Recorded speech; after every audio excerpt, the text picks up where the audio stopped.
নমস্কার বন্ধুরা, welcome to আরকে sports. আশা করি তোমরা সবাই সুস্থ ও ভালো আছো।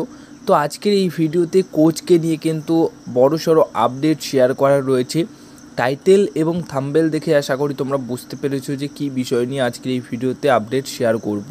তো প্রথম যে বিষয়টা শেয়ার করব, coach Antonio Lopez Habas ISL season 10-এর মাঝপথে দায়িত্ব নিয়েছিলেন। তার আগে শুরুতেই জোয়ান ফার্নান্ডো দায়িত্বে ছিলেন, কিন্তু জোয়ান ফার্নান্ডো তার আন্ডারে প্রথম 5টা ম্যাচ জেতার পর মাঝখানে কিছুটা এমন হয়ে যায় যাতে করে মোহনবাগান ম্যাচ হারে, এবং যার জন্য সেই রকমভাবে চাপ বা অনেক প্রেশার হয়তো নিতে পারছিলেন না জন ফার্নান্ডো, যার কারণে তিনি কোচের দায়িত্ব ছেড়ে দেন এবং তার বদলে কোচ আন্তোনিও লোপেস হাবাস তিনি কিন্তু হেড কোচের দায়িত্বে আসেন।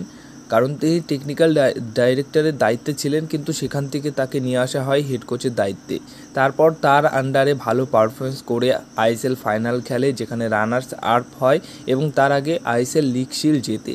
তো একটা মরশুমে সিঙ্গেল সিজনে মোটামুটি হাফ মরশুমে কোচের দায়িত্ব নিয়ে ভালোই সাফল্য এনে দিয়েছে কোচ আন্তোনিও লোপেস হাবাস। তো তিনি আগামী মরশুমেও হেড কোচের দায়িত্বে থাকতে চেয়েছিলেন, তার ইচ্ছা ছিল, বাট তার শরীরের অবস্থা, শারীরিক অবস্থা এখন ঠিকঠাক নেই, বা শারীরিক অসুস্থতার জন্য বর্তমান সময় দাঁড়িয়ে গতকাল যে খবরটা পাওয়া গেছে, শারীরিক অসুস্থতার জন্য তিনি কিন্তু আর হেড কোচের দায়িত্বে থাকতে চাইছেন না বা থাকছেন না। তিনি আবার তার পুরনো যে দায়িত্ব রয়েছে টেকনিক্যাল ডিরেক্টরের দায়িত্ব, সেই টেকনিক্যাল ডিরেক্টরের দায়িত্বে তিনি আবার থাকছেন, মোহনবাগান দলের সাথেই যুক্ত থাকবেন, কিন্তু কোচের দায়িত্বে তিনি থাকবেন না।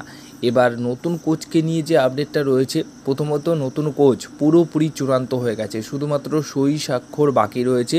বাট কোন কোচকে নিয়ে আসবে, প্রাথমিকভাবে কতদূর কথাবার্তা, সবটাই কিন্তু কমপ্লিট হয়ে গেছে, শুধুমাত্র সই স্বাক্ষরটা বাকি রয়েছে এবং সরকারি ঘোষণাটা বাকি রয়েছে। কিন্তু এখন সেই কোচের নাম কেন জানা যাচ্ছে না?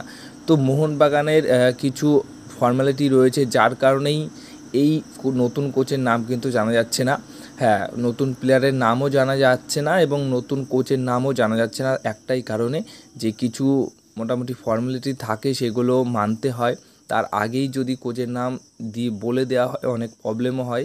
কারণ অনেক সময় আমরা দেখেছি যে কোনো ট্রান্সফারের ক্ষেত্রে যদি কোনো টিম, কোনো বড় মাপের ফুটবলার, যেরকম লেভেলেরই ফুটবলার হোক, তাকে যদি সই করাতে চায় এবং সেটার নাম যখন লিক হয়, অন্যান্য দলরা কিন্তু সেই ডিলটার ক্ষেত্রে মানে ব্যাঘাত ঘটায়, যাতে সেই ডিলটা না করতে পারে, এরকম হয় অনেক সময়। তো এটার জন্যই মোহনবাগান দল কিন্তু কোনোরকমভাবে নাম লিক করতে চাইছেন না। তাই একবারে সরকারি ঘোষণা যেদিন হবে সেই দিনই কিন্তু তোমরা জানতে পারবে।